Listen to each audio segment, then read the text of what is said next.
are going to talk about the paradigm shift also today. So just to have little bit of patience. There are a lot of new things which would be available for us.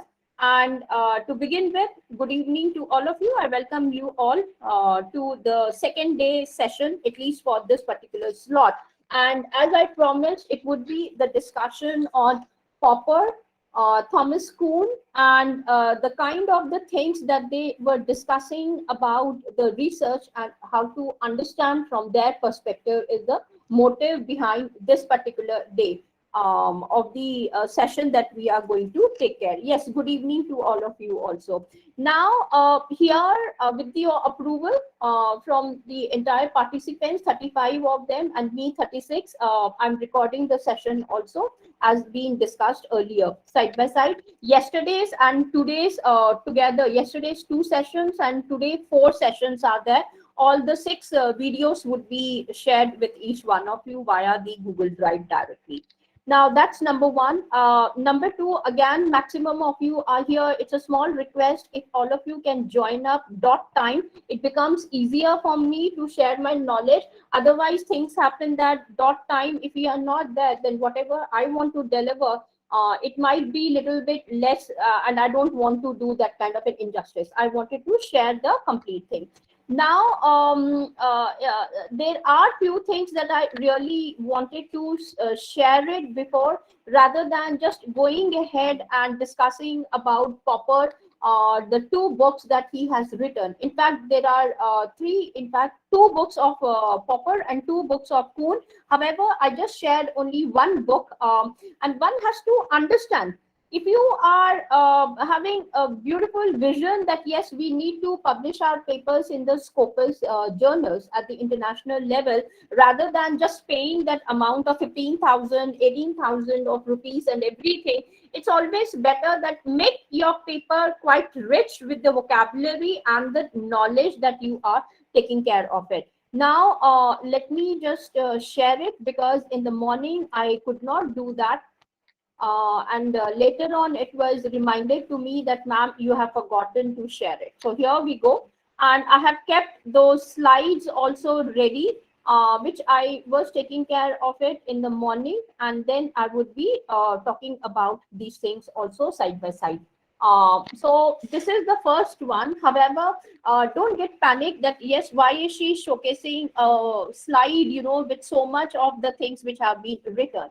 Yesterday, I started off and I assume that by now you have realized it, that yes, what she did yesterday, I showcased to you this particular onion which was there, and I discussed a lot about the philosophy, approach, the choices, the strategies, time horizon, techniques and procedures, and how to carry forward and understand it. However, along with that, we have seen that yes, there are certain things which are present to us, and we are allowed to know more about them, so that we become, a little bit alert as to how to carry forward and understand it.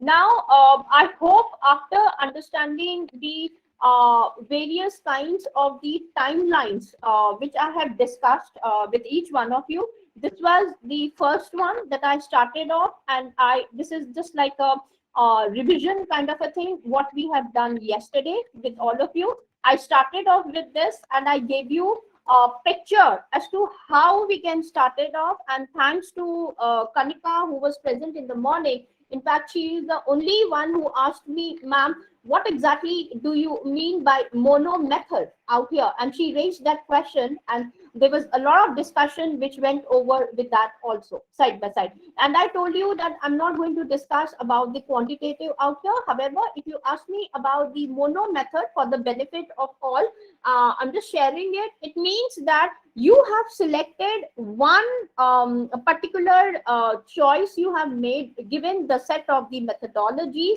for your research work, and you are going ahead with that in future, or you can say step by step in your writing part. And I have given you enough of, in fact, I'll be giving you more examples of the writing and how to carry forward.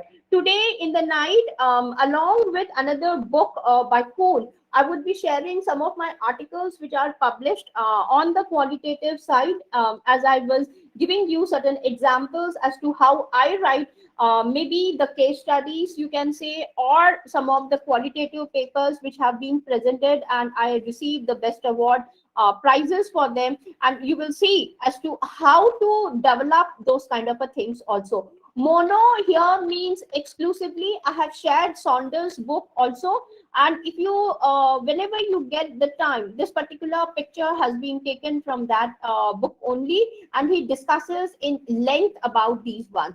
Then one more thing that I did not share in this particular time slot is the time that there is this big gap that has been drawn out here in the picture in the onion, which means that these two fall in one realm, okay, number one, and these two are in the other realm. So we have to understand, are there any more choices given to us? And I gave you enough of examples that yes, if proper, or like I'll be sharing it as to how exactly the research, little bit of history about it, and then you would be able to understand that yes, these are the ways in which we need to look at the research in itself. Now, to start off with, I started in the morning also with this particular thing slide in front of me.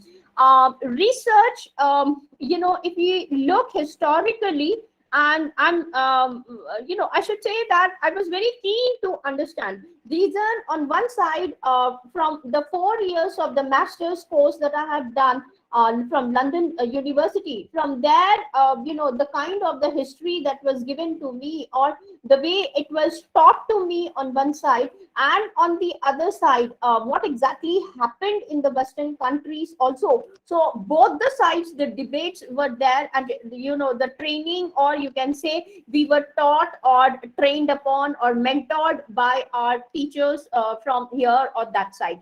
Now, if I look at the research in that manner, the center part of it, we understood that yes, on one side, these were the Western countries, wherein first of all, you will look into it and you will see that Bible was the first thing that was given away to the Western countries, basically. And it was like a reference book, or you can say most important one from which the entire thing had developed. Now, when Bible was given, and the different Western countries, now it was not same across the whole world, they were again different, and therefore the belief sets started off between building up after reading the Bible itself. Like Jews are there, they have a different kind of a thing. Now similarly, if you go ahead into the Western country literature about the Christianity, you will see that yes, they are very different from one another.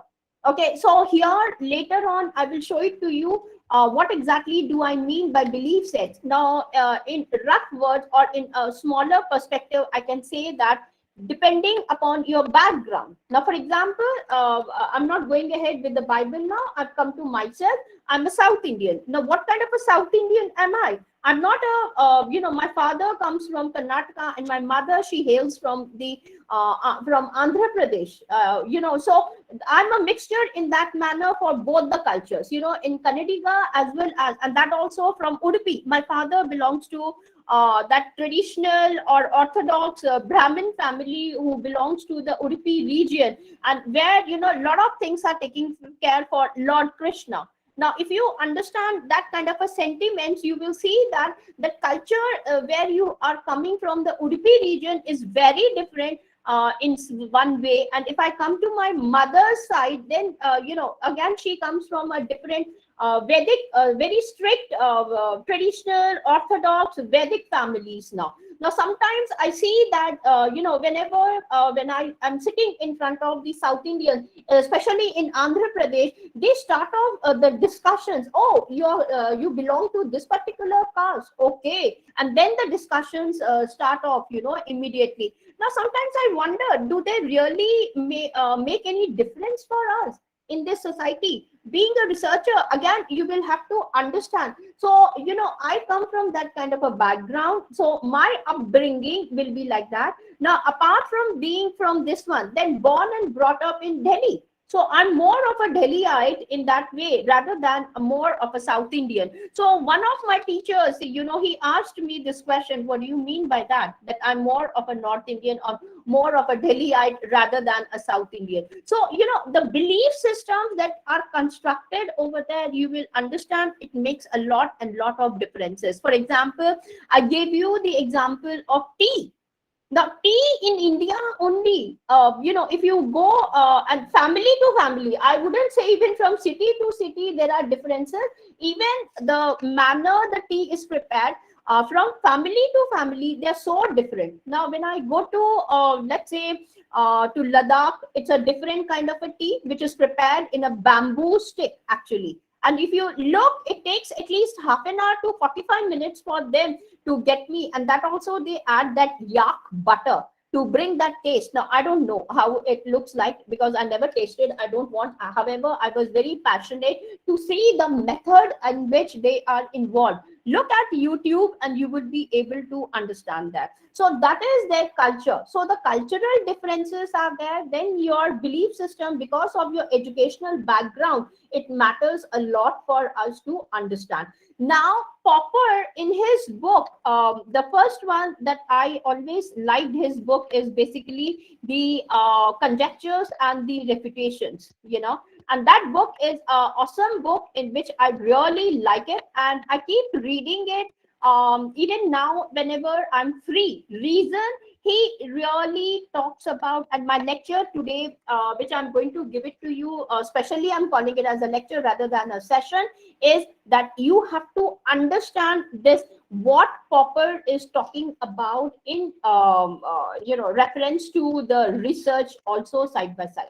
Now, all of us, we start off research with something and we say that yes, my grounding work has been done and taken care of it, and you are, I would say, if I look at the research table like this, you are somewhere at the end of this one. This part of it we are lacking, and that is where we need to step up, and you are supposed to complete the entire bridge to understand what Popper has said and how to understand him. And today that is what I'm going to do it with reference to all these things also. So when he's talking about the conjectures, and then he is also talking about the reputations. Now, coming back to my slide, what happened over here?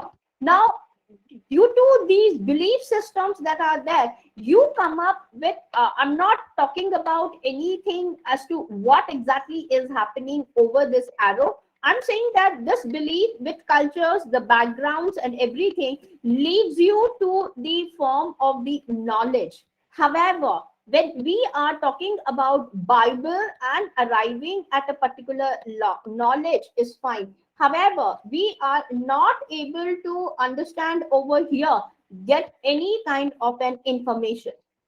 Now we have to find it out whether there is this kind. Then I'm talking about the knowledge also side by side. However, the question arises, is it something new that we are able to get it? And the answer was completely, they have said no. You are not getting any kind of a new information.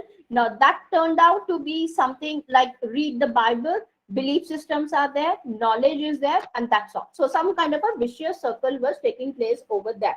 Now, this was on one side. However, when Galileo stepped in, and this is the exact story that you will be finding it out when you pick up this particular book by Popper, and he is talking and he says, how is it that the human knowledge has been developed? Because ultimately, for you, it's not just your research work, it is the knowledge, and from this knowledge, how that knowledge is going to be useful for the community or the immediate society is what we are looking for. So he is discussing about all these things completely, which I will be showcasing to you as a summary in my presentation today, and then you can go ahead and understand what is the importance of Popper's work in this particular book. Now, similarly, before I can jump into Popper's book and make you understand, you have to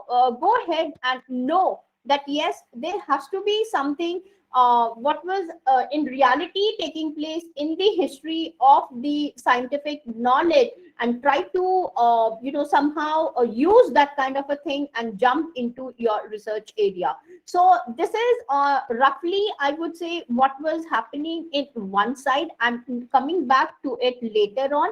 Now it was Galileo who has given us, and he broke that chain of the biblical importance that was given to us completely. And Galileo started off, and he emerged with a concept saying that yes, there is this earth, and earth is moving around, or the sun is moving around the earth. Now later on, it was Copernicus who came into the picture, and he said, sorry Galileo, this is not the way. Now when Popper, Kuhn, and these people who historically were looking at the domain of the research understood, and then they said that there has to be some kind of an scientific knowledge that has to be developed for us to know how to carry forward. Now for example, now how do you some of you must have read sciences till 10th class, yes or no? All of us have done that. Now when I go into that picture, what was it that you were doing it, especially when it was in the time of the, let me see that slide where I have written it out about the scientific experiments, how do you do it, and what exactly is happening over there. So I think I missed it out, that particular slide. Anyways, no worries out here. We can start off from here only. How do you do it? You have a theory, yes or no? In the beginning, you will be seeing that yes, I possess this particular theory, is given to me, and some kind of an experiment was done by one of the physicists who was there. And then what happened? You pick up that theory, then you take the materials that are required, and then you go ahead with the experimentation that was there. And once you complete with that experimentation, you are checking it out. Basically, do I get the same result as per the scientist? Now if you go into the physics domain, okay, now time was there. I don't know how many of you are aware of surface tension. Surface tension is nothing but it's just like the malai of the milk. On the milk, when you keep the milk, hot milk, and expose it to the atmosphere, after some time you will see a thin layer that has been formed over the milk. Now in Hindi you call it as malai. In a scientific language it is called as surface tension. Now whenever I went to the physics lab, trust me, when I had to do this particular experimentation and I had to find out the surface tension of the water, which means a layer that has been formed over the water surface. Now I always used to tell my physics teacher, ma'am, I'm unable to see that layer. Now I don't know why I missed it out. So for me, that reality has gone away completely. So what you are doing, you are trying to confirm all these things over there. Now the same thing he's telling to us, that yes, see, if you are talking about the scientific knowledge, the development of it has to be understood, and you go ahead and take care of it. So what is happening out here? The moment they saw the Bible, and this is the one that I was talking about here, in the morning session, that Bible has said this thing. So what happened after that? Then Earth, it was in the center, and the all other, sun, including the other celestial bodies, were moving around the Earth. However, the moment Copernicus, or before Galileo came over, he also believed this one. He gave this as a as a theory. And later on, when Copernicus stepped in, and due to his experimentation, he said, I'm sorry, this whatever has been given to us is absolutely wrong. It is the sun which is in the center of the earth, and the the earth is moving around the sun. However, later on, there was one more scientist who came in, and he said that, I'm sorry, this is not the theory that I'm looking for. It is the sun which is in center. He added on to it, and he said that it is not just the earth which is moving around the sun, it is the other planets also which are moving. And now if you look the contemporary times, if you all remember, We used to say that yes, there are 9 planets, yes or no? And within that 9 planets, you had that very good sentence in front of you. My very educated mother just showed us the 9 planets, right? Now when I am interacting with the school children and I'm talking to them, they say, ma'am, we do not have Pluto in the circle right now. Pluto has been taken away and we are just restricted with 8 planets.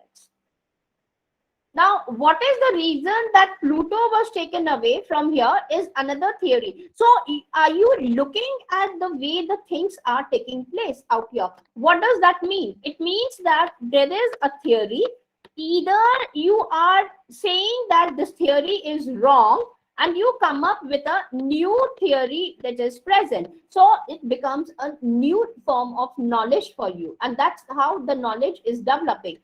Either this is the thing, or you have seen whatever the theory was present or existing, they have just added on to those theories. So another added on came in, and later on it was also seen that it was not just the added on, completely they refuted, and the another theory has to be come up. Now if you are giving me a breakthrough in your knowledge, which is ultimate one, for which you are awarded for a Nobel Prize or you're recognized in the society, then what is happening? You are coming in, and we call it as, in Kuhn's word, there is a paradigm shift in our knowledge. Now, you see, if I have to use this word in my writings, I'm supposed to know what exact, and that's why you will see in majority of the articles which are there, which are in the and I have a lot of material to be given, so I will be sharing those folders full of books and articles only on qualitative. Like today somebody was asking me, ma'am, how to find out the qualitative papers? Now I'll give you the folder with the articles, research papers, and you will see a lot of books which are there, and you can read and you can understand. You can become the masters of the qualitative research also side by side. So whenever they are using this word paradigm shift, it is usually in double quotes.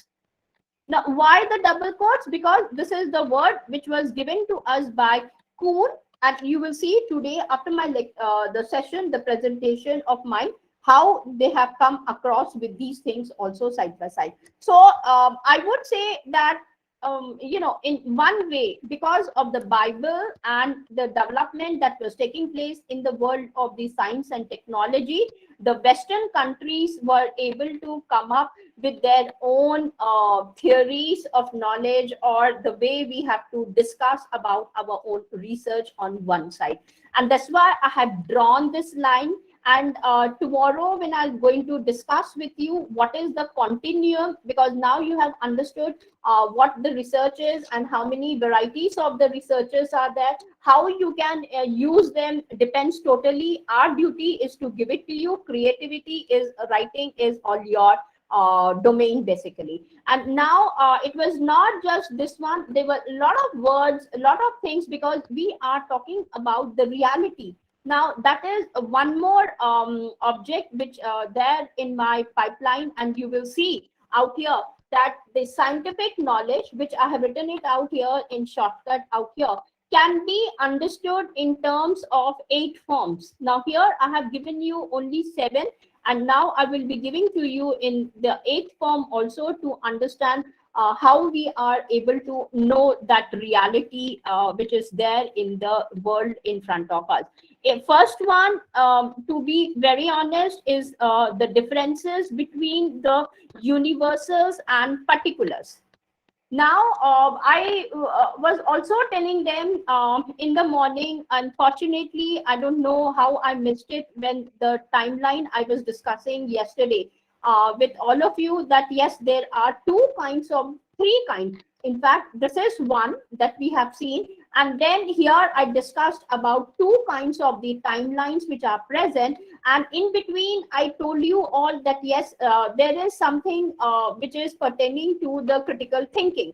Now critical thinking turns out to be very important, because here before I can even go for choosing the philosophies, there are two things that needs to be done. One is the critical thinking chapters, or you can say the entire lessons which are there, so that you understand certain things. And I'll be showcasing it in a different manner, in a different slide altogether. Then the second one is another tool which has been given to us to understand more and more how to think in a very logical, or what I say is methodological. Now, for example, here he talks about methodological choices. When you're talking about the approaches, deduction and induction, we have to know what these are when we are talking about the scientific knowledge altogether. Now, here is the one that comes into the picture for us. And these two things, you will see that I am not discussing at all in this particular workshop. Reason, it becomes very difficult. I can give you the books to master it. Otherwise, maybe after this workshop, after 1 week, I'm thinking to start off with these two things also, so that some of you who are there, you would be able to understand and use the words in your writings, like paradoxes. Now, you see, when you are talking about certain things, like I gave you the example, I don't know, in this session or in the other slot, wherein I'm visiting, let's say, for my research work, I need some work and I'm coming to your places. Now, I have shown to you how the dilemmas are coming in. For example, again, I have to repeat it and say that yes, tomorrow, let's say I'm visiting Kanika's house. Now, Kanika knows that Ramni ma'am is coming, so she's very hyper about it, and she will say, okay, I will ask ma'am the moment she comes in whether she loves tea or coffee, and she will be assuming that since she's a South Indian, she might love the coffee, or she might say she's born and brought up in Delhi, so maybe she loves tea more and more. However, this is her assumptions. Imagine that. The moment I visit to her house and she asks me, and she is giving me the choices, only two choices. Remember that. Either tea or coffee. I say, Kanika, no tea for me, and sorry, no coffee for me. So now the question arises for Kanika in reality. Therefore, what? Because she hasn't given to me any choices. It is a dilemma, this kind of a situation where we are into, where I don't know after this what is the choice given to me, because apart from these two, she doesn't know anything else. Let us assume that. So even for me, I don't have any other options that she has given to me. So we are, both of us are in a dilemma kind of a thing. When a paradox is coming in, that's a different situation altogether, and you have to create, I wouldn't say in a very artificial manner. However, there are the cases in reality, you will see how the paradoxes are present, then in what form the dilemmas are present for you. Because you see, all of you are so much worried. Whenever I used to go before this corona or pandemic situations, I used to attend a lot of workshops, and I'm very fond of that, because I'm still a learner about the quantitative research areas, because I have to move ahead now and I have to make myself strong in that area. So it's like every day that I have to learn more and more. So obviously I'm attending those workshops, so whenever I'm going, I see this interaction with the scholars coming and telling to me, writing is a very difficult. I said, no, writing is not very difficult. Writing, in fact, is very, very easy. Only thing is that you should have the skill set to write. As simple as that. So if you know what paradoxes are, how to write dilemmas, how to identify fallacies. Now, you see, when I was given a training of this particular research work for 4 years, and we had to learn, and I cannot even ignore it because of my credits which were there assigned for this one.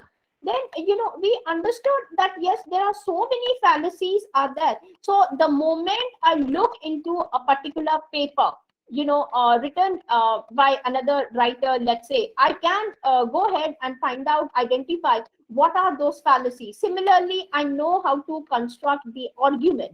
in the appropriate manner, because there are those guidelines which have been given to us, and I have the entire set with me. So if you are trained, and this kind of a training is done only, and that's why I thought, when I'm taking up this session, I will not going to keep myself away from this, and I have to share it with each one of you, so that slowly, by attending other workshops which are taken by other individuals, experts, masters of so and so field, you can learn these things also side by side and utilize it in your own papers and writings also side into your own domain. Now here, this is something that I wanted to share it with you, each one of you.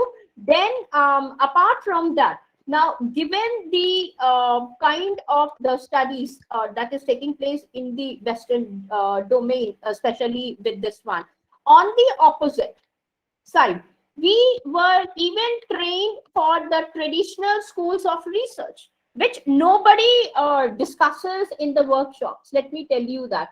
And this one also, I don't know. Majority of you have to tell me whether this thing has been taken care in the workshops or not. However, when I was there as a student, and later on, you can say as a research person also, there we were taught until date. Sometimes when I'm interacting with them, we are discussing in terms of what Popper has to say, how the Kuhn has said, and do we really see, depending upon my specialization area, and how to look at it from the schools of the philosophies that are there for the research work.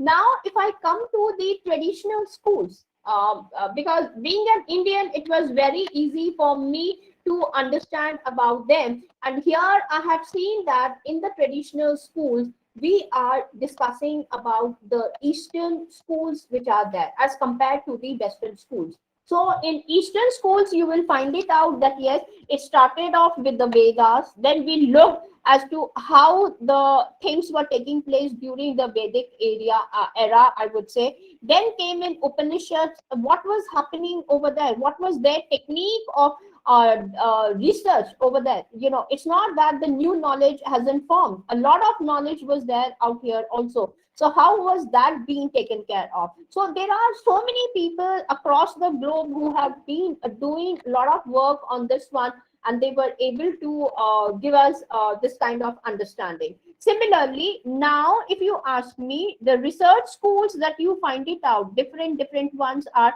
the Vedic schools. There are certain Vedic schools which are taking place out here in India, and they focus upon them more and more. Then we have got the materialists who are there, as opposed to the materialism which you will see in the form of idealism. Now these schools I'll be discussing, introducing to you all tomorrow, given away this groundwork today, which I'm doing it in next 2 hours or 4 hours after that also. Then Charvakas, who are known to be the materialist, and how you understand the materialistic research is also something that we will have to carry forward. Similarly, when we are talking about a concept of research called as realism, on one side you have got the critical realist, then you have got the material realist. Similarly, even in these I would say schools like Buddhism, Jainism, then you have got Nyaya, Sankhya, Yoga, Mimamsa, then Vedant, then Advait Vedant is also there. Bhagavad Gita, completely a new school which is focused on the action research. Again, I would say they are talking about all these kind of things over here. Then I find one fine day I found out that University of Kentucky, then University of Massachusetts, MIT I'm talking about. Then there is one more university, that is University of Denver in USA. Apart from the University of British Columbia, from where I come in. Then if you go to the UK universities, there are 3 universities which are focusing exclusively on Buddhism. Yoga, a lot of it has been done in China and Japan. Now there, the management schools, if you look into their curriculum, they have yoga completely. They are focused upon either yoga or Bhagavad Gita, and they are literally into it. Similarly, if you go to Japan, Korea, and Australia, Buddhism, entire area of Melbourne, if you visit Australia, you will see they have a specific, a complete school of Buddhism where the management departments, architecture department, they are into those texts and they're trying to do it. When I read those papers, I was thinking, now, that person hardly knows anything about Buddhism. However, he's from the Department of Management, and I will show you next week his paper. And I was amazed. Okay, now he's writing it. Now, these schools are present in my own country. Why is it that none of us are able to focus upon those things? Now, similarly, Aligarh Muslim University dedicatedly has got, because they have these international students coming from Iraq, Iran, Yemen, and they are focused on the Islamic HR, then Islamic finance, Islamic economics. Now, I'm not asking, however, if you just look into it, maybe a comparative work, you will find it out how the knowledge is being developed over there. Similarly, is the cases of the Persian. Now, Japan, I have written because they focus more on the Buddhism, which is very different. Chinese also discuss more of the Buddhism into their research work, apart from the general management studies that we are taking place across the globe in that manner. So, when we are talking about positivism on one side, and on the other side, the other schools of the research, you will be seeing that how to combine them. Mono method, I don't know whether Kanika is there here or not. When we are talking about mono methodology for quantitative or the quantitative, we are focusing exclusively only and only one kind of the research that we would like to do it, either logical positivism with the appropriate technique and tool of the quantitative study, combine them together, go ahead and say that yes, these are my results which I have got, and now this is how it is contributing towards the community. If you come up with a project like MIT Sloan, there any Indian who goes and takes admission, there it is compulsory for them to pick up. Now, to give you the examples as how they pick up, how do they come up with the community work and all, is one example which I gave it to the other sections also, other slot, is that if you go to Kanpur, this was one person, he was going to the temple on a daily basis. Okay, now this is there even on Facebook also. If you want, I can share those.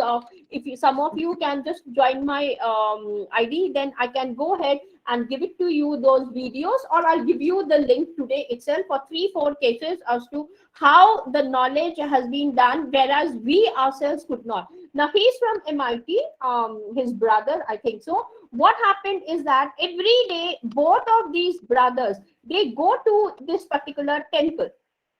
Okay, now they offer their prayers in this temple, and they used to come out of this particular temple, and then they saw here on their left hand side a big bin, you can say, or a place where all the flowers that are being offered in this particular temple are being thrown or collected.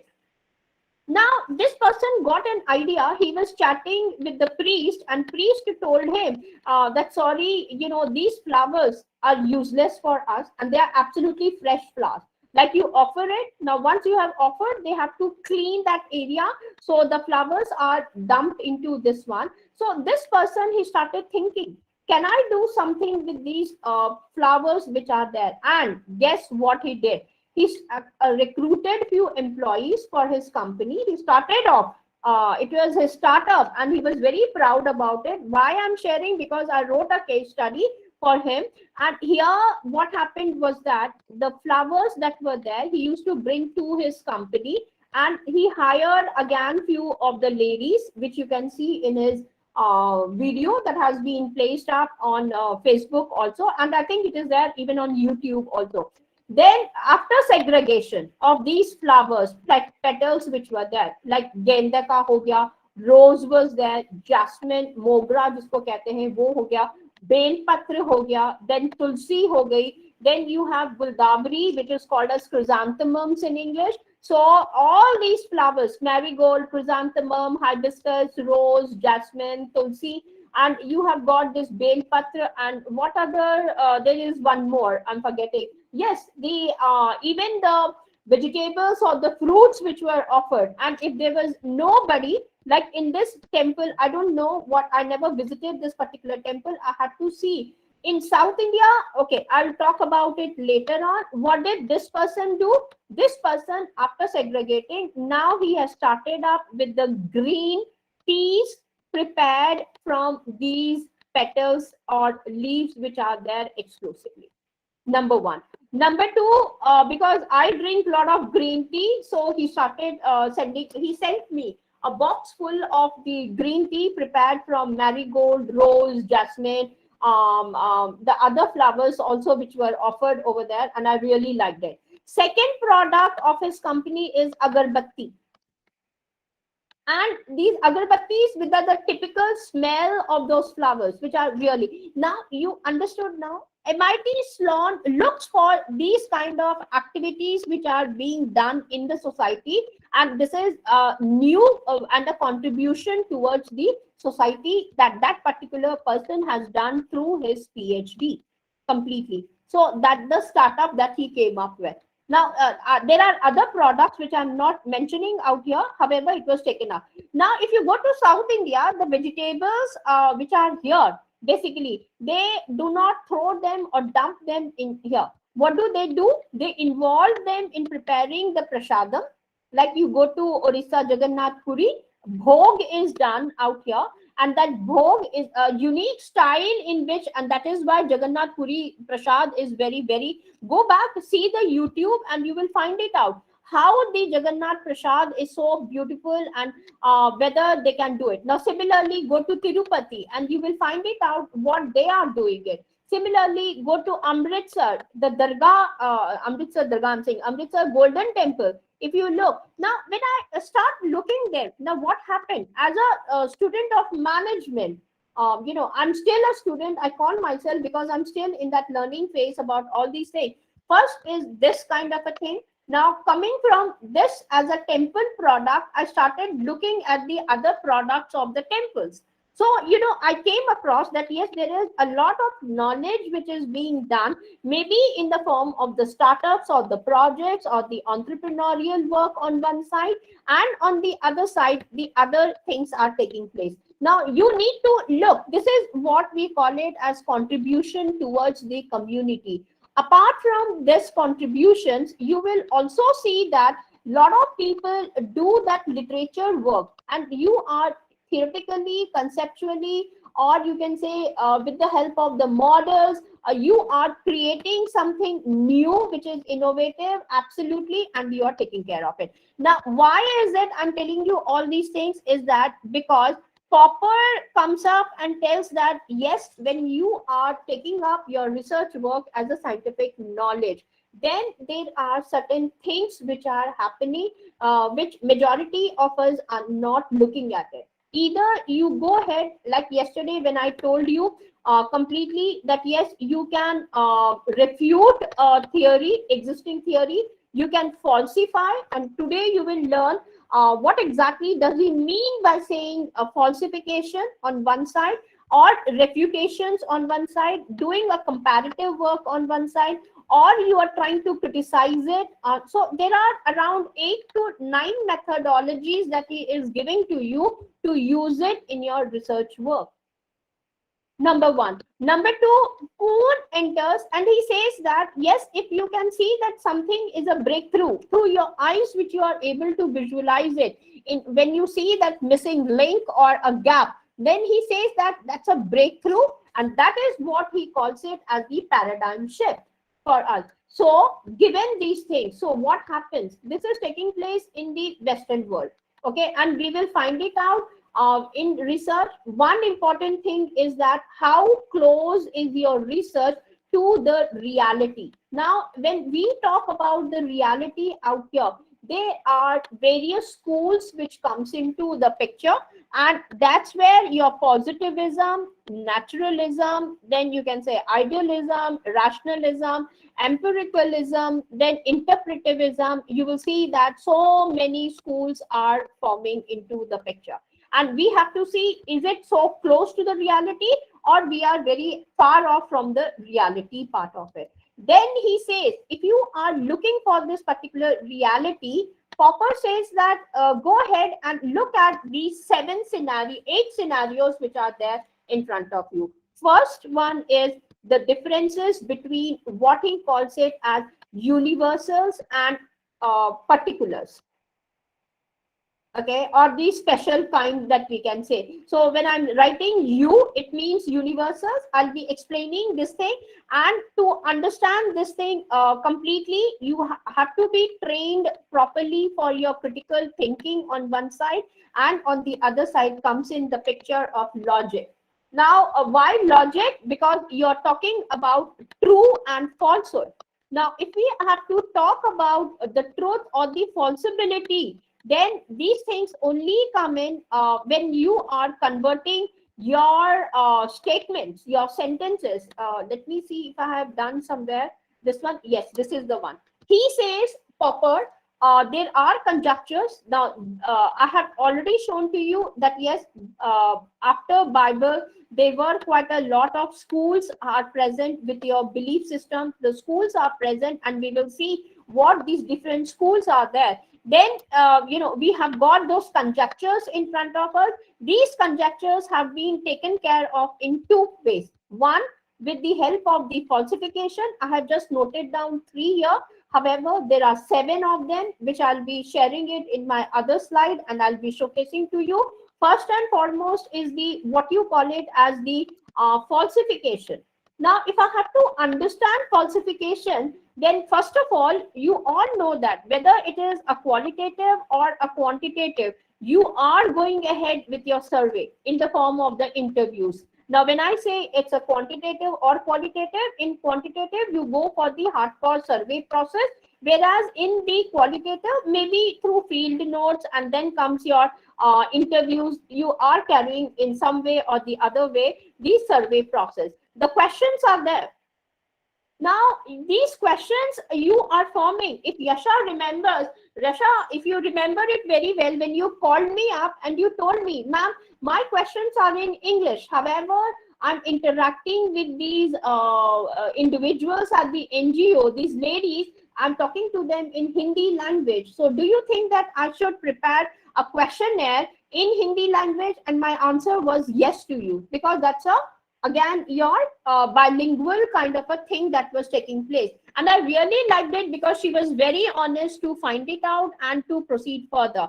However, remember that the questions that you are doing it is basically in a particular language, and that's why language is also very important. For example, if you are talking to a foreigner, now Americans especially, you will see that whenever they're interacting, most of the time they would say, actually, you see, really, do you see, like in India, we don't use those kind of a thing because they are trained to use that language in that manner. Therefore, the researchers tell us that if you have got the questionnaire prepared in a particular language, now whether it is bilingual or trilingual, irrespective of that, these sentences are in some kind of a language out there. So language, there can be an ambiguity. Therefore, they say that go ahead and convert them or translate them into the statements.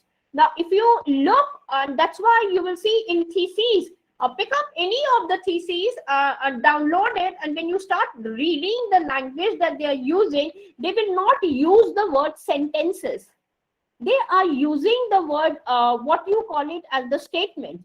And if you pick up some of the books on logic, like I'm giving to you Irving Copy, otherwise I can share that book to each one of you. This is like my pillow. Apart from the Oxford Dictionary, every day, I keep on changing my pillow. Sometimes it is Irving Copy's book on Introduction to Logic, wherein he has dedicated a complete chapter on how to translate the English sentences, okay, from a normal English sentence into appropriate logical statements. Now, the sentences are not true and false. Now, all of you, when you write it down and say that, yes, we have falsified a theory or a particular statement that has been given by so and so person, remember that. Okay, now you are not falsifying. You are, I don't know what that method is or what your guide is telling to you. I'm not entering into that zone. However, you should know that from that normal sentences, you have converted them into statements, and then you say that, yes, my statements are either true or false. Now, if they are true or false, all these things have been converted into this particular language, and we have those formula as to how to understand and how to falsify our statements that have been presented to us. Now, that's again a different kind of a training, which I'm not. However, it is my duty to help you understand that, see, here comes the falsification. And then the second tool that he's talking about is criticizer. The third one he says is do the comparative work. Fourth, he says, go ahead. You can, this is also there. This I'll make it as the eighth one, refutations. He's asking you. He says that look at the arguments that has been presented out by in those theses or the prior literature that you are taking care. Now, you see, that is the reason, again, in this particular workshop, I said literature review of literature. Then I have said systematic literature review. And last, I have kept it, if you look at my agenda, critical literature review, because I want to come to this level. Otherwise, I'm not doing any great thing and teaching you only qualitative. Okay, phenomenology is no, that is not. And that is the reason why, if you look at the softwares, they are talking about logical relationships. And any in vivo, in fact, when those individuals are there, you can talk to them also. They say that we are software developers, we have designed your software, and those people who really wanted to use the software asked us to perform it. And when I asked the certified trainers also, they said that we are not trained in logic, so we will not be able to help out. So when they are doing that coding part of it, whether it is MaxQDA, NVivo, or Atlas TI, you will see that they will be missing on this and they will jump into directly. However, that is again not the correct way to get your conclusion. So you have to be very, very careful about it. And that is the reason why I thought I would be including these two books, making it as basics of the research, and go ahead with my further part of it into, so that your qualitative research, when you're doing it, you are using what I call it as these logical tools also, and you are not doing that big mistake, a big grave mistake of avoiding this and directly jumping into the conclusions. Okay, and so thanks to all of you that at least 50 of you have joined me up. At least through 50 of you, this message will be sent across, and you are going to at least learn or implement it in your own research work also. So after the arguments, he also says that not just the argument, because of this logic, we have got certain what you call it as the fallacies which are there. And in my next slide, I will show you how many varieties of fallacies are there and how you can use them again to develop your own gaps and the missing links. Now, I wouldn't stop it only under technological gaps, or if you're taking up epistemological gaps or metaphysical gaps, if you are coming up and showcasing to me all the technical gaps, you have to show it to me that, see, apart from so and so gap, these are the reasons why I'm more happier to show my own thesis, which is going to give intellectual contribution, and therein I'm going to fit in myself. Okay, so these are the ones that we have to look into it, and to show it to you that particular slide, this is the one. Okay, now let me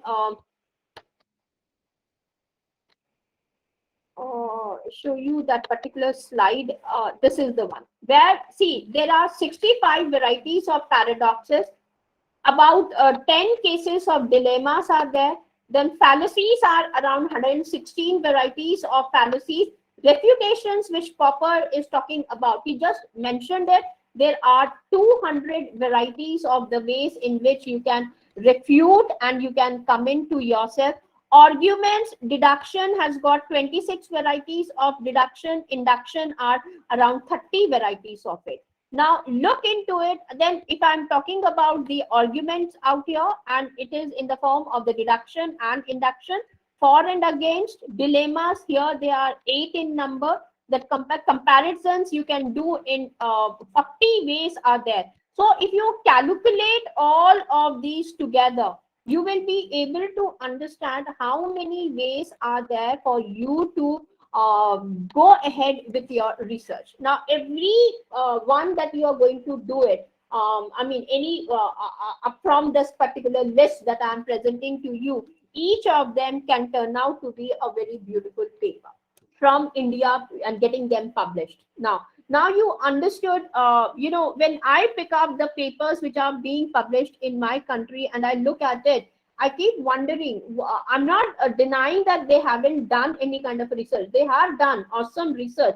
However, where is this all these things fitting into their writing? Now you pick up any Elsevier paper or any person who has uploaded his paper on ResearchGate or even academia, or I would say Web of Science journals or these Scopus journals, you will see that the best of the best papers are not less than 25 papers. Now, it becomes very difficult for me. When I'm presenting in international conferences, at least this year, I did a lot of them, and I saw that maximum papers that they ask you, the pages is that 8 to 10. And in one of the international conferences, when I submitted a paper of 25 pages, they said, ma'am, we cannot publish your 25 pages paper. Kindly reduce it to 8 to 10. Now, I had a tough time. Then, I was looking 25 pages to 8 to 10. Reason, if you look at appropriate paper, there is a method in which they write that paper. And that's why I think Apurva is always concerned. She was asking me on the first day itself, what about the writing style? Now, you see, if you are understanding all these things and you are able to know, and if you are curious to learn, definitely, yes, your writing will become a very good paper.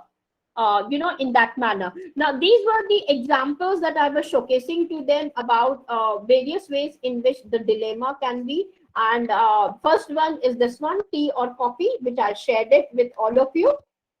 And I said that we have a perfect case of a dilemma out here. Similarly, if I go and somebody who knows me very well, they will be saying, okay, we can give her a choice. Like if you go to a reception in a marriage, you get tea, you get coffee, you get juice, you get soups also. Yes or no? However, there are people who are much more conscious about their health and everything. They will not take tea, okay. They will not take coffee, okay. Now, left out choices are what for them? Only juice or soup. However, majority of us, don't even like to take juices. Reason, we prefer to have fiber more rather than that fiber getting wasted also. So, we don't want to consume juices. Then what about the soups? Now, soups also, you will see that, people really, in some way, I should say, those people who know how to do the cooking, they will see that in a marriage, the soups that have been given, they will say, sorry, we cannot drink this soup at all, because that is not authentic or a genuine soup. So now everything has been negated. So what are the choices that are left for you is something that you will have to be creative, and you will, now if you are able to redesign, now that's where in the management schools, when they talk about saying that you can design or you can redesign your product, it comes from this particular way of thinking. And we give them the choices to think in a very creative, and that's why critical thinking is really important to give you that kind of a breakthrough to see and get your vision. That's why we say, this is my vision. Reason, it comes in front of your eyes very clearly. In the same manner, we can look into the arguments. Now, I don't know how many of you really understand the meaning of argument. Argument doesn't mean what the lawyer is doing. Lawyer does only litigation. He's not presenting an argument. Now, as I told you, there are various ways in which we have to learn how to construct an argument also. Then you will see in foreign papers, international papers written by the authors, they use the word, this is my, we didn't like the argument. There were a lot of fallacies in the argument, or the argument was not constructed properly. Now, you see, can you see all these things in our papers? Now, unless and until we are not trained again, you do not. Now, that's why I say that the way we are writing, in reality, when I attend the workshops also, I see people say, okay, your paper should have this one, this one, this one, this one, this one. However, nobody comes and tells to us, okay, what about the way we are discussing or presenting our own argument? Where is that breakthrough coming into your paper at all? So the dilemmas, are you able to see the dilemma? Are you able to see the paradoxes that I'm talking about? Can you see, suppose think that today, let's say one of you, let's say Sanjay has written a paper and he has given to me. Do we know how to understand what the way he has presented his argument? Or did Sanjay in reality present an argument also, an argument in his paper? Now, that is where we have to look and we have to understand in the cases of our research. That's what Popper and Kuhn are talking about. Now, I have told you this would be my agenda for tomorrow. After I complete my session on Popper, very soon I'll be starting off. Now, here they say that scientific knowledge, or even if you are going ahead with some kind of a research for yourself, it has to be differences between universals and particulars. Like, for example, you say in the management, we say that, okay, I have taken this population, and from this population, this is my sample size that I have taken over. Here in their language, they say that either you say all swans are white in color. Okay, that's the bigger picture, that yes, all the swans, and he picks up this example only. From there, it can be possible that a person comes and tells you no swans are possible. That means these two are universal statements. Okay, now how do? I go to zoo, I see one swan, I see second swan, I see the third swan, and I come to the conclusion through inductive argument saying that yes, all swans are white in color. That's it, as simple as that. Now, what happens one fine day? I go to, let's say, to Bangalore Zoo, and there I see a black swan. So what happens?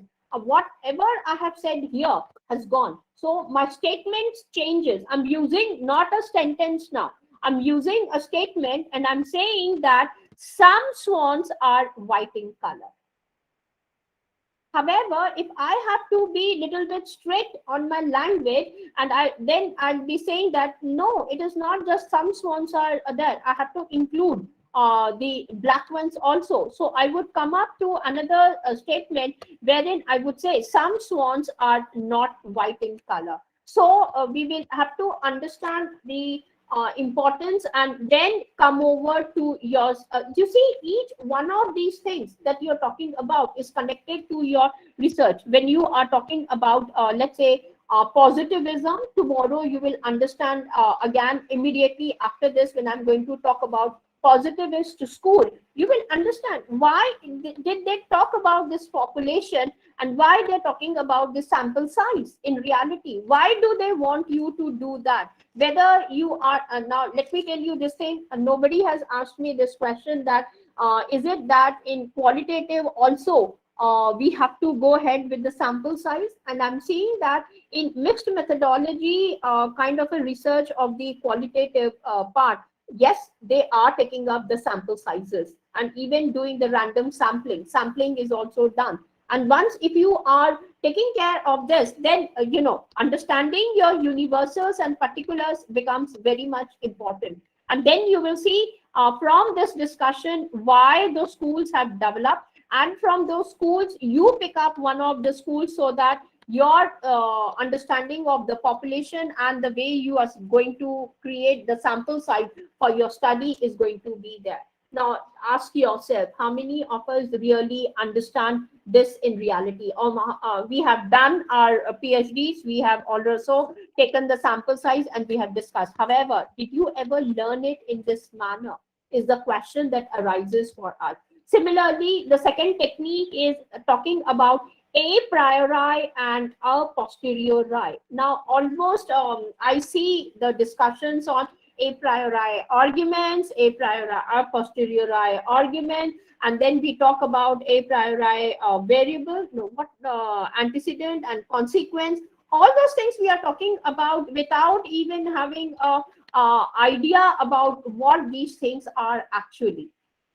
Now I know Sanjay, Kanan sir, and some of the individuals who were present in the orientation at least understood the meaning of it. And by the time they have got the certifications and they have worked on Max QDA, so they are able to understand. And Kanan sir immediately he said, "Thank you, Ramani, for at least highlighting what is a posteriori. Now I know how to use it in Max QDA, because Max QDA as a tool has it." Now ask any of the person who are taking care of Max QDA, do they really understand these things also?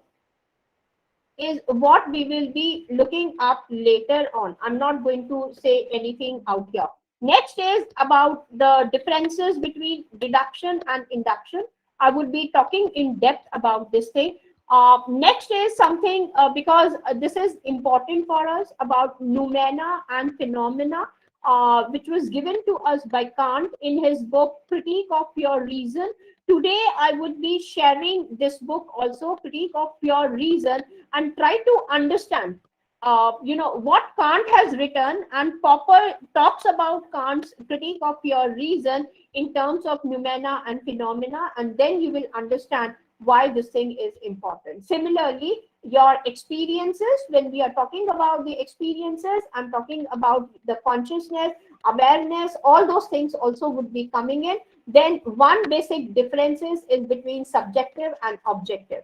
Now there are so many papers, surprisingly, from the management department has been written on the subjectivity and objectivity. Now if I give away those papers, you yourself will be wondering, okay, we can also write. Now those people who were asking me from investment stocks or in the finance department, depending upon the banks, and then even the annual reports and the financial reports that you are taking care, can we do it or not? My answer is definitely yes, qualitative, depending upon these things, and then develop your own qualitative part and then go ahead with it. The last but not the least is the reality that we are talking about. And when I'm talking about reality, a lot of things would be discussed out here and given away in the form of papers, images, which I have collected on reality to discuss the differences between various schools. All those things, I'll be sharing it as a folder.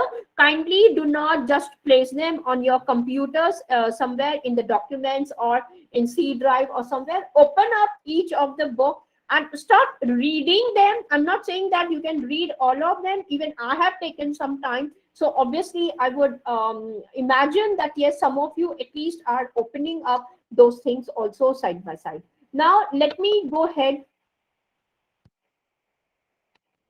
and give you a little bit of introduction in the form of the summary, which I really wanted to focus on Popper as well as the Kuhn. These are the two things that I really wanted to find out and give it to you. I'm so sorry, this is coming in the black rather than in the white. I have to change the font color maybe later on. However, I think this is visible for all of you.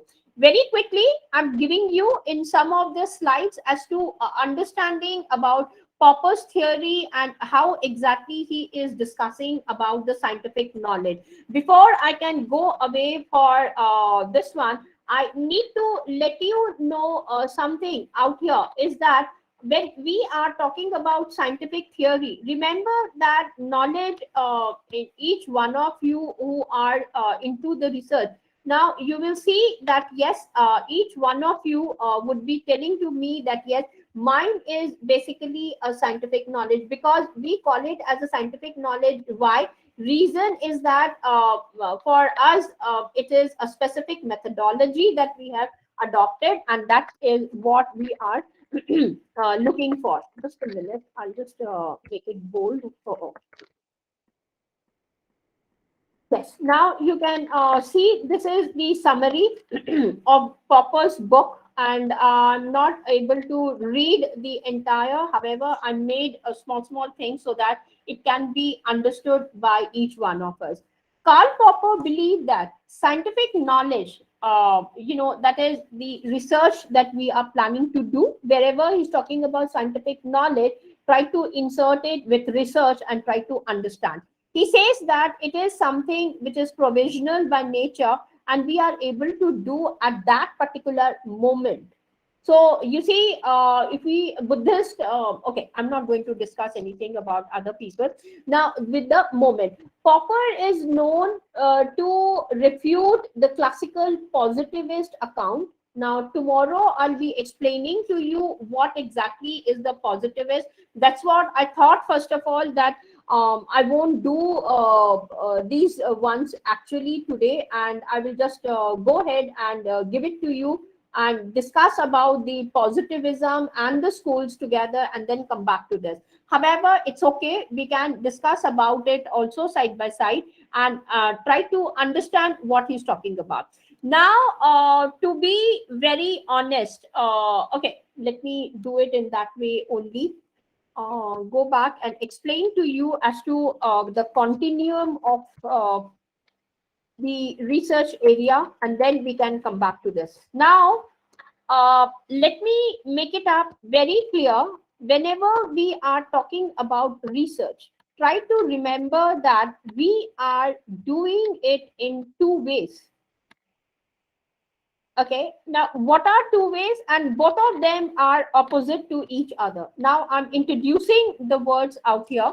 One is what I call it as the traditional way of doing research. Okay, on one side, I'm making it up as traditional, and on the other side, the research also, which I showed it to you, taking up the case of the temple in Kanpur, the flowers which were being wasted and how they converted. That kind of situation is what you call it as to solve a problem present to a company or in a community. So to solve a problem. So here we have got two ways in which research is to be taken care of, and all of you should be alert because I'm making you understand certain things about the research world itself. So when you are talking about the traditional one, what are they doing it? They are basically filling in the gap. When I say they are filling in the gap, filling the, let's say, knowledge gap.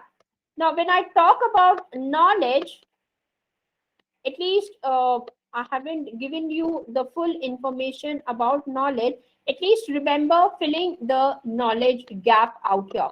On the other hand, here you will see that they are trying to solve a problem.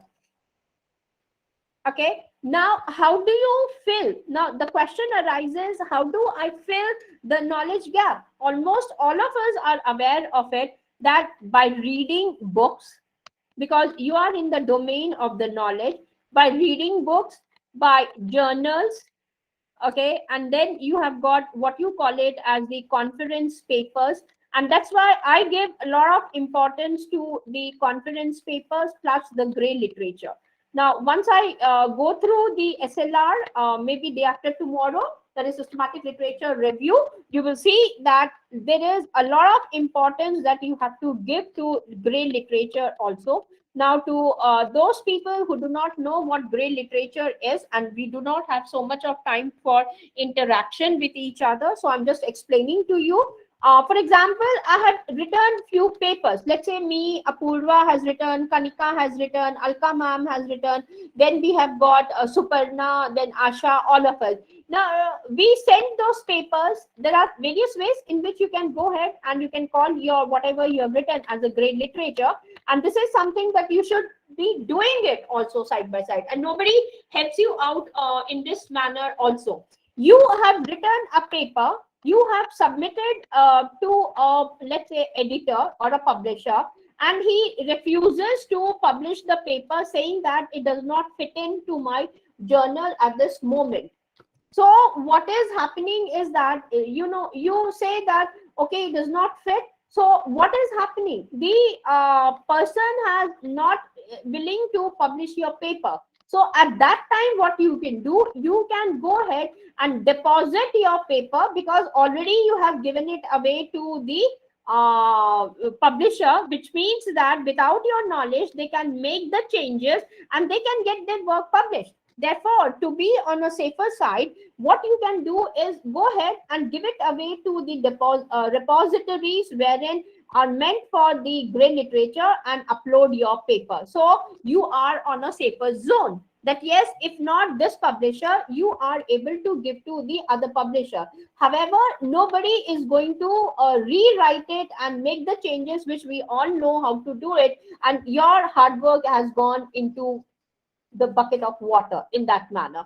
That is one way to do it. Second way is that get a copyright of your paper, that yes, you have got, and you submit it and say that yes, I have got a copyright of my own paper till the time it is not published, and you can go ahead and change your copyright signatories, and then you can give it away.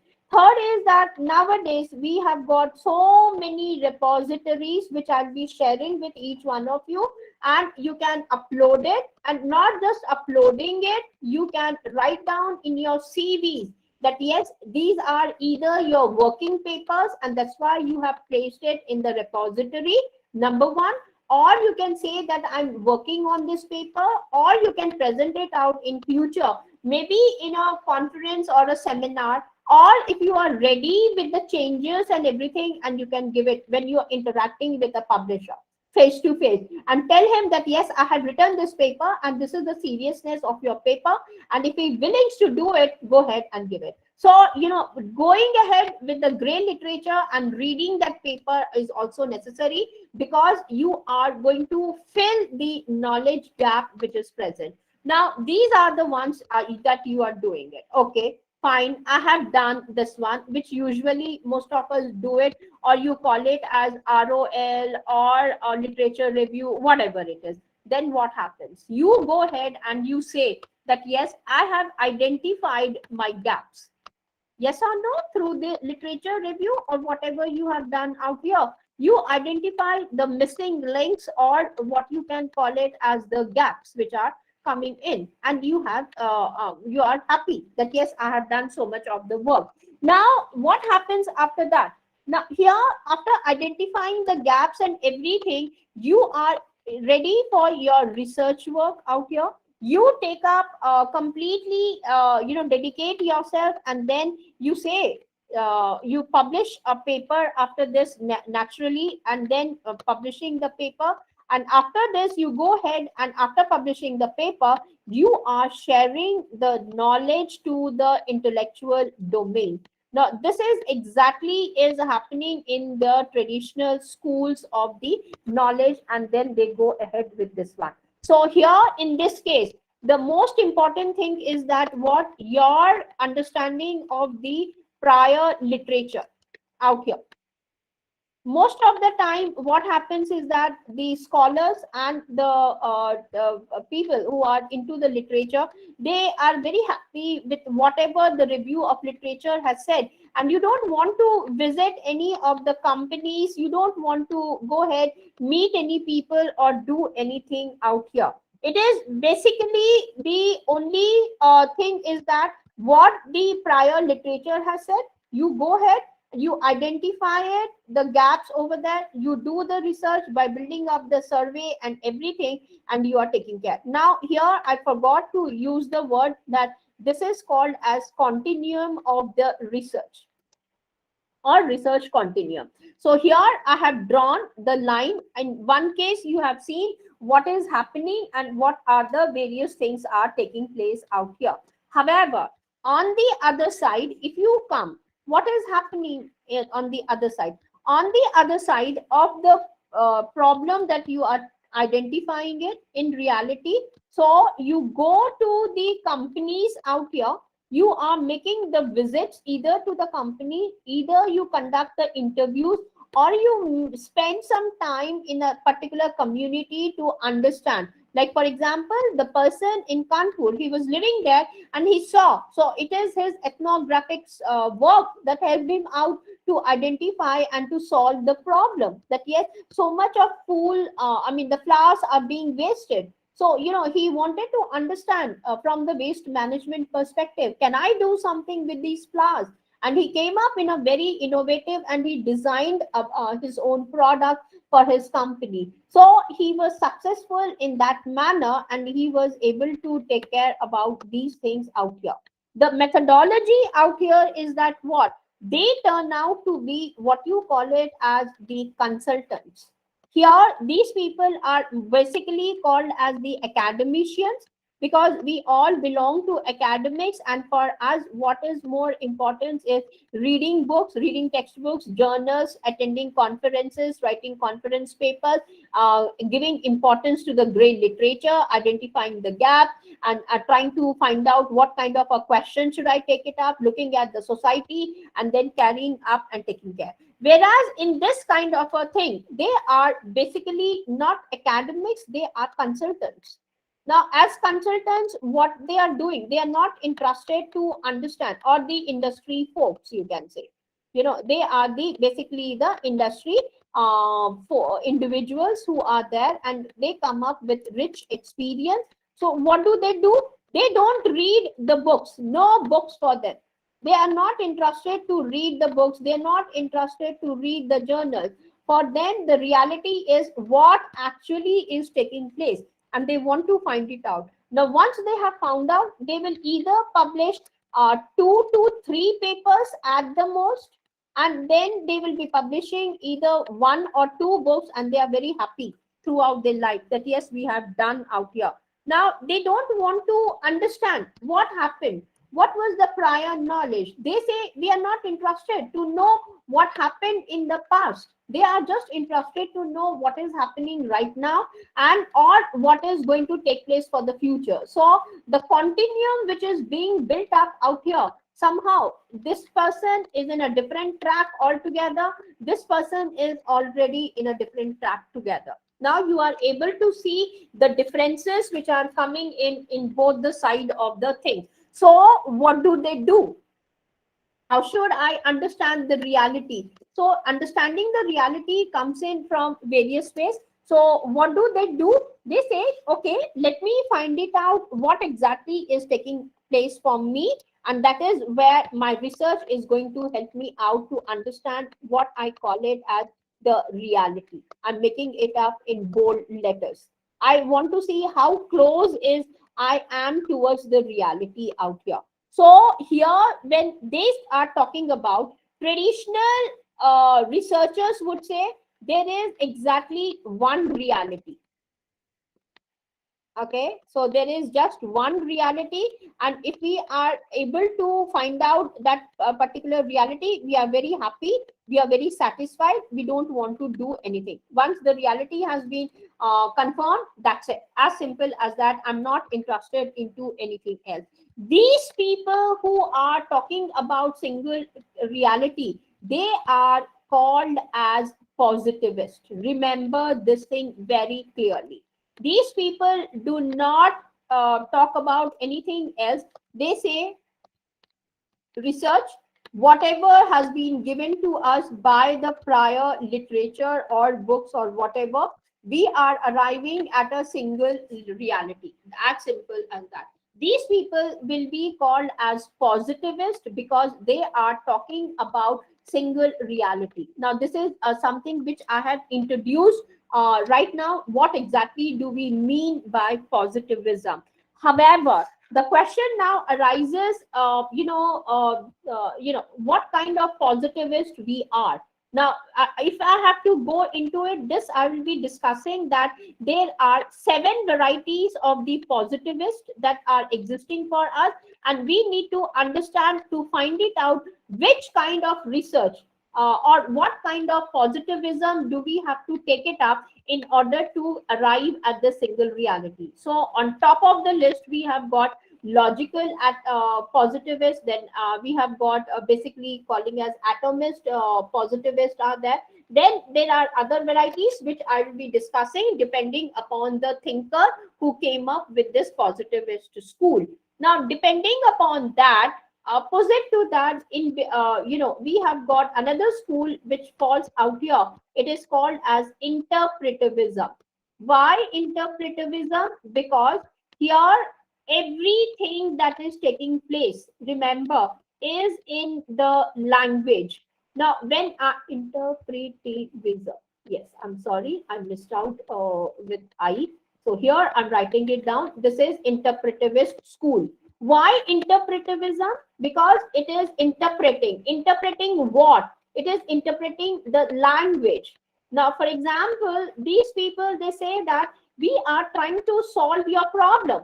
Now, once the problem is being solved out, how are you solving the problem? This problem is being solved out through language. Remember that it is the language which is there. Now, if language is there, obviously you will be seeing that language depends upon your belief set, your educational background, your historical background, the family background, educational background, then what kind of studies were there that you have taken up. So here they are not talking about the single reality. They say that there are so many realities are there because individuals are different who are coming up to solve these kind of problems. Now, for example, in the Kanpur case that I was showcasing, he did the agarbatti, he did the green tea also.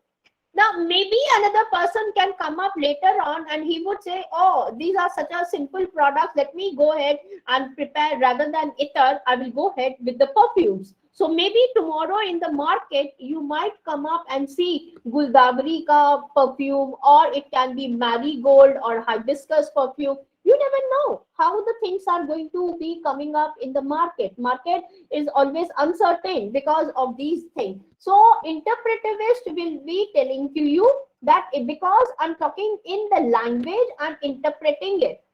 So my reality is not single as opposed to the positivist. It is basically the multiple realities that are existing. Now, I'm just giving you the introduction about what is single reality and what is the multiple reality. Tomorrow, when you are there, I would be focusing on exactly the process in which they go to showcase as to why only single reality that we are talking about and not the multiple reality as the interpretivists are giving it to us. That differentiation I would be talking to you all, introducing it tomorrow. Today I just wanted to make you understand that yes, these are how it is taking place.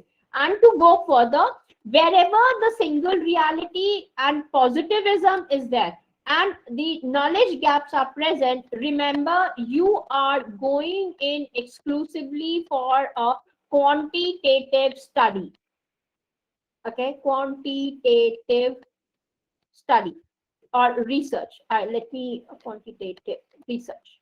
Okay, now this is something that I have made it very clear right now. However, if you are going to solve a problem, come up to a solution, and you are talking about the multiple realities, saying that I don't know. Today I'm doing it in focus group research. Tomorrow it can be a case study. Later on, I might do an ethnographic study, and later on, maybe a phenomenological or maybe a feministic study.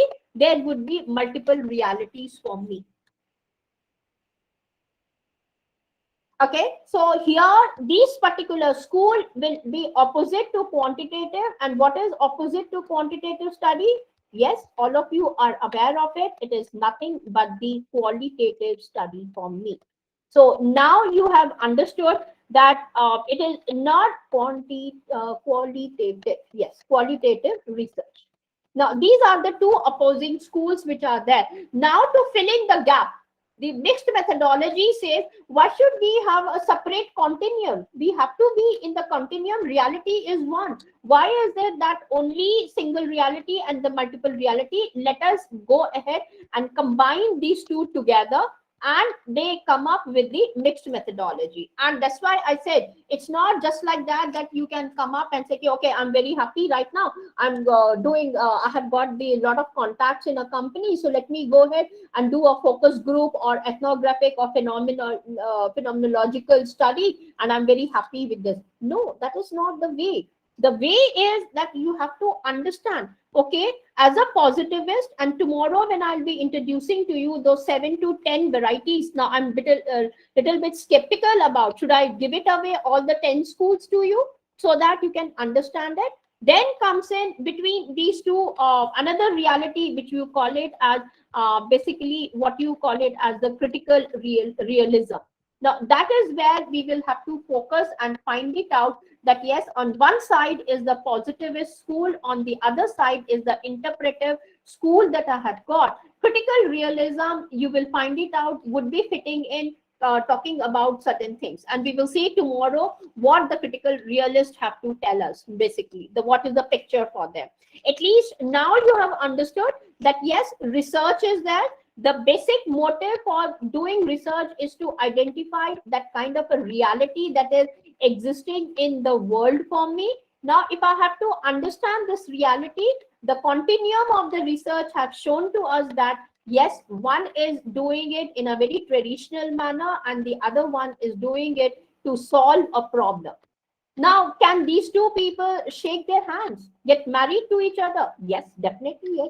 You can see that yes, there can be that possibility, and that's why the triangulation, the mixed methodology turns out to be a very popular tool, or I would say a practice, so that they are able to combine the quantitative part of it and the qualitative, and that is how they come up and say that my thesis will be positivistic interpretive study or feministic study, a big bold letters on the thesis, you are writing it down. The question arises that yes, if you have understood this thing, then the next one comes in is which school of positivism are you going to take care of. Now here comes in the 7 to 10 schools which are there, and once I explain to you, then you will be understanding why logical positivism, because ultimately logical positivists say, go ahead, experiment it on a particular population. Within that population, select a particular sample size for yours, and depending upon the sample size, if you have conducted that survey and if you find that yes, all the respondents whom you have selected is have said so and so thing, and that matched up with your prior studies kind of a thing, then you are taking up the case of the logical positivist side and you are developing a case for yourself. However, if you will say, no, this is what logical positivists have said, my survey, the sample size that I have taken, the respondent, remember Neeraj sir keeps on saying, you do not talk, you talk only what respondents are saying. Why? Because he is highlighting on the logical positivism continuously, because you are the one who have selected this sample size 250, 300 or whatever they are, and you are continuously talking about them, and now from there you are mapping up continuously, and you said my respondents have said this thing, therefore my reality is this one, which is different from the so and so person who has published his work, and that's where you will come up, and then you will talk about certain other things tomorrow about the critical realism, or if you are going ahead. When you come to the interpretivist, what is happening? This you have done, let's say as a PhD work, this is completed, and you have seen whatever the respondents have said, it has either mapped with the reality or it is against the reality. Whatever if the choices, options have been there, I'm not arguing about it. However, now you're not happy with this, Now you say, okay, let me see the reality is in the world. Let me look from the multiple. And if Kanika is there, now Kanika, you should be able to understand from here, from the interpretivism, why in this particular onion, which Saunders sir gives to us out here, he is talking about the multi method of the qualitative, because it's multiple realities. And if it is a multiple reality, then you are going ahead into the world, interacting with those people to identify that yes, this is turning out to be my what do you call where am I out here?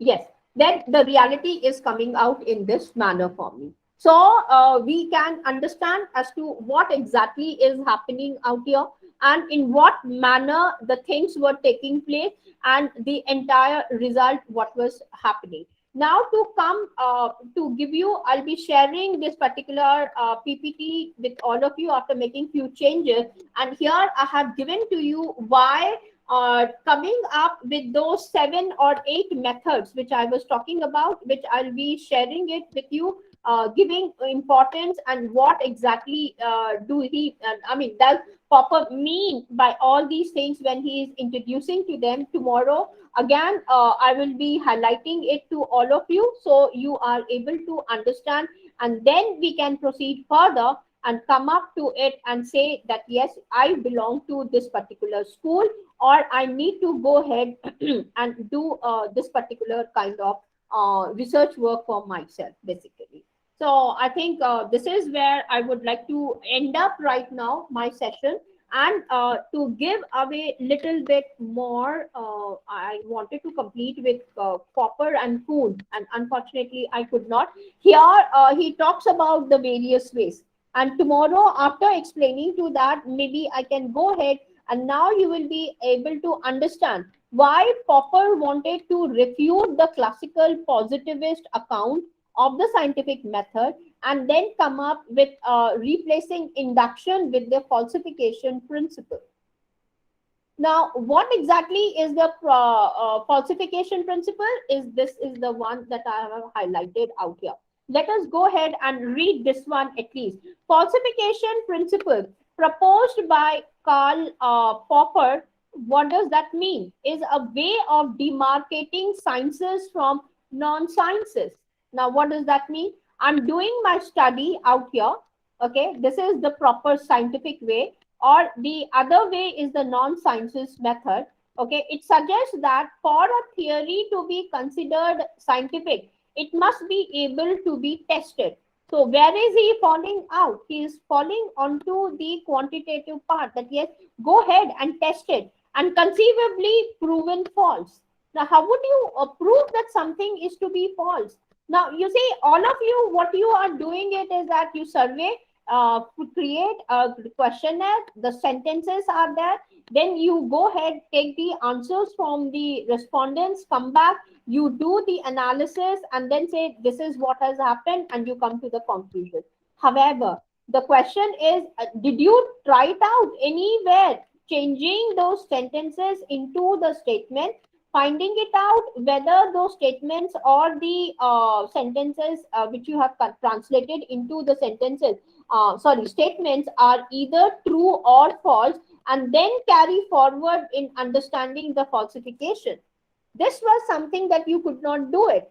You simply said that the hypothesis all swans are white can be falsified by examining a black swan. So whatever the respondents have said, you were very happy and you said, okay, respondents have said this thing, so I'm happy. And this is my contribution to the intellectual domain. However, were you able to see something in a critical manner, something which was you were able to falsify? So, for example, till yesterday, I was giving you this example that if I read the marketing book written by Philip Kotler till date talks about the traditional marketing. It does not talk about the digital marketing. Then it does not talk about cryptocurrency. It does not talk. So what will happen? I have contributed into my research saying that, see, this is how the things are in reality right now. Maybe Bitcoin is there right now, and then later on with cryptocurrency we have come into it. I don't know what kind of currency will be there in future. One has to really imagine where we are going ahead, and that's why he comes up with the falsification theory and says that there has to be that observation. And that's why I give a lot of importance to observations when I'm introducing tomorrow the 8 methodologies. You would be able to understand. For Popper, science should be made as an attempt to disprove a theory, okay, rather than attempt to continuously support theoretical hypotheses. What are we trying to do? Okay, this person has said this, this person has said this, this person has said this. Okay, you are just simply done the comparative work, I would say, and then you have published your work. However, where is the criticism? Were you able to find it out that yes, this is the edition that I'm doing it? So he talks about these things. So maybe I will not touch these things today. Tomorrow I would be able to touch upon this thing, and then we would be seeing how the nature of the observations that I'm talking about is really important to falsify certain things. And then we will go ahead and talk about the rest of the theory. However, I just wanted to let you know that Thomas Kuhn also is very important for us, and through his book, you can understand that he says every time whenever you are doing a study or something, there has to be a new paradigm which explains your observations. And that's why you are starting to write the paradigm models, and this is very important even when you do the qualitative study more than the quantitative part of it. Then you offer a model that is closer to the objective, and that tomorrow when you will understand what objective is, you will be able to understand the external reality also side by side. Therefore, the new paradigm is incommensurate. That means you cannot measure it. Measuring it turns out to be with the old one. For example, these are the other things which I'll be explaining to you tomorrow. And then later on, you will see that even Kuhn is talking about certain things, which he says that are based upon the neutral observations as being given by the positivist. And you will understand this is the reason why positivists are so popular in the management department. In fact, you take up any of the PhD theses that has been published, we are talking about positivism. However, not just the positivism, there are 10 forms of the positivism. And tomorrow, once I give you the differences between all the 10, you will be able to understand as to where your quantitative studies are presented out. Simple. And then find out. However, is that what are you looking for? No. Reason, you will be coming across to your qualitative studies in order to understand that yes, my things are now supposed to move because individuals are there, because the respondents have given to you different answers. Now remember, one more thing, most of us, what do we do it is that we are looking for 80% of the respondents what they have given to you. You're very happy. Then you say that 20%, and then you go to your guide and say, okay, oh sir, these 20% of the people are going away from my research. What do you want me to do? Then some kind of a manipulation. However, when you come to the domain of big data analysis, it is this 20% of your data that has been collected, which appears to be different, is the way they are going to work upon it. And they will say, okay, give us this 20% of data. And that's where the contemporary research falls into the picture. They take up this 20% and they say, okay, now we will go ahead and we will be solving the problem from the qualitative perspective in the terms of the interpretivism. Now, interpretivism comes into the picture, like feminists are there, phenomenologists are there, ethnographers are there. Then you have got the focus group culture. When you go and then you start looking at the reality from a different perspective. And that is where the multiple realities picture comes into us basically. So we will find it out tomorrow more about the traditional way of doing the research as compared to the solving of a problem. Number one, trying to understand from different terminologies like critical realism, and trying to find out how many varieties of positivism are there, how to solve a problem. And that is why your qualitative research is very important. Remember, apart from being an academician, you also turn out to be a consultant, and that consultancy turns out to be only when you are aware of certain ways in which you are going to solve the problems. And solving the problems can be either you are with them or you are trying to understand, interact with them, and that's what qualitative research in that way becomes very important for you. So we will come back to this picture tomorrow, and we will be going into the depth mainly. And I'm sorry I could not complete it more about what Popper and Kuhn have to say. I just gave you in a very short discussion about what exactly they are telling us basically. So that is what I wanted to give it to you. And I know it's been a long discussion from my side, and only one person speaking so much. Yes, Apurva, you can take the attendance later on out here. Now, let me see, take up some of the questions which are being there. Good evening, good evening, good evening. Okay. Aaron Lobo. Who is Aaron Lobo? Sorry, ma'am. This is Asha actually. That my I've signed in through my Okay, science Asha. account. I'm so sorry. I never I'm knew sorry. about it. Poppers was a super sixer. Yes. And even till date, whenever I'm bored up, I sometimes prefer to pick up his books and start reading them. He and Kant are my favorite ones, Asha. And reading Kant is really very difficult. I'll be passing on the books. Maybe you all can also have a look and see Kant's Critique of Pure Reason. Sometimes I think that how can he write such a heavy book also? Heavy not in terms of the weight, I'm talking about the intellectually what he has to share. Paradigm shift, yes, Kuhn is the one, Karan, who gave us the word paradigm shift. Tomorrow, again, I would be discussing it in length. Today, I just told you that paradigm shift in terms of the research will be like a breakthrough or something which you are solving a problem in for a community or for a company, and you are taking care of it basically. Rajinder sir is talking share in drive. Okay, on YouTube, Sanjay is saying, okay, drive is better. Yes, ma'am, it's Neha. Okay, whatever it is. Now, Karan is asking when hands-on will start without practice, theory is difficult to understand. Karan, Vaishali, at the time of ending, she is entering into it. Karan, yes, in just now, in today's this thing, if you have understood why the grounding was necessary before I can start off with the hands-on practice also.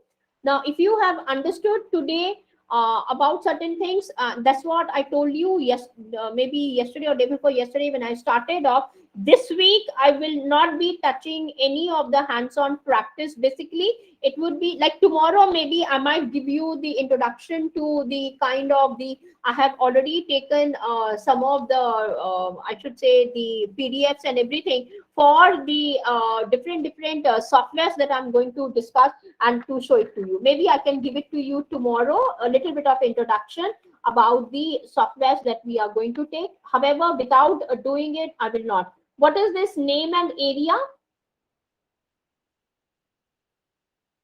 Okay, you are asking me what is a paradigm shift. I think I have mentioned it right now, Karan. Tomorrow, more I would be highlighting it, so you will be able to get the answer more. When current theory is refuted and a new learning, yes, thank you, Asha. That is called as taken place in shift in the paradigm. Yes, that is another way to understand. Yes, Asha, Yasha is also telling to me, positivism includes positive aspects only. No, nothing of that sort. Tomorrow, when you will see, when I'm introducing all the 10 varieties of positivism, you will be understanding it. In qualitative, hypotheses are framed or not. You will see whether the hypotheses also will be there or not in the qualitative, or there are only significant. This one is what you will be understanding it. Just give me a moment, please. Krish, can you just wait for 5 to 10 minutes? Okay, thank you. Yeah. So here you will be seeing whether the hypotheses are also present in the qualitative study. Because just now I introduced, tomorrow I'll be giving you step by step. Then you will be reframing your question whether hypotheses are being framed or some kind of other things, aims are being framed or not. You will be checking. Apurva, we will be taking up the attendance. Kindly wait, please. Ma'am, can you highlight Einstein's philosophy because he started work on complexity? Yes, Abhishek, let me complete with little bit of the basics. Then I will be coming around Einstein's philosophy also to know, understand. Kindly share the content that flower and agarbatti. Nancy, I'll be sharing the link of the Facebook where those videos are available, or I think I have downloaded the videos also because I have to show to somebody, showcase it to my students also. So definitely I'll be sharing. I think the company is Fool. Yes, that you're absolutely right. It is Fool only, Fool something, and maybe it's Fool only.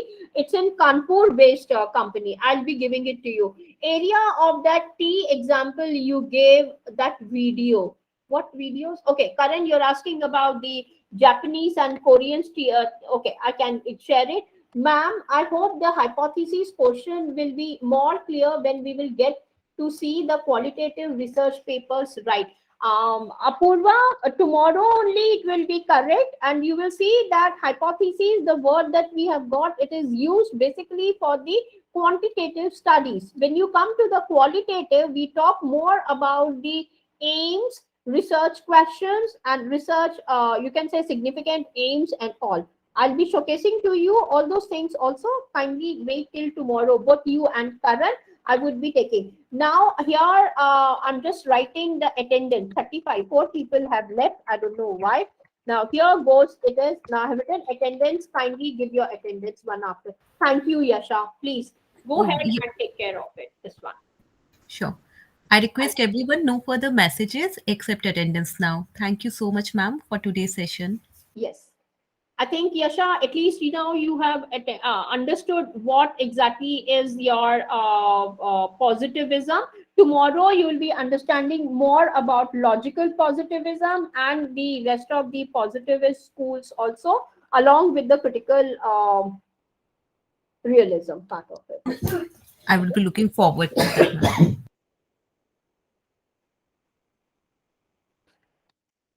In fact, I wish Saunders sir had joined us this week, and only you could have got a better understanding, and he's wonderful in explaining.